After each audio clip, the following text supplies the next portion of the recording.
mean in Ezekiel 48:14, when the Lord says, "And they shall not sell it, nor exchange it, nor alienate the first fruits of the land, for it is holy unto the Lord." So we're talking about the first fruits of the land. They shall not sell it. You can't give it to someone who's paying you. Neither exchange, which is like a barter, nor alienate. The word alienate was abur, which means to cross over. It's what the Israelites did when they crossed over the Jordan River into the land of Israel. So cross over, it will not leave Israel. The first fruits of the land, for it is holy unto the Lord. So the first fruits are holy unto the Lord.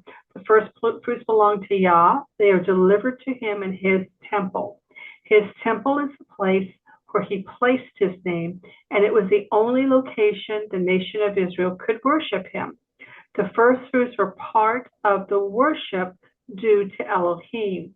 In Romans 11:16, we see, "For if the first fruit be holy," and it is, Ezekiel also tells us it is, "the lump is also holy." So this is speaking of the first fruits for Shavuot. The lump of dough that the people brought out of their homes was part of that first fruit. And basically that's all it is saying, is that the first fruits could not have anything done to it.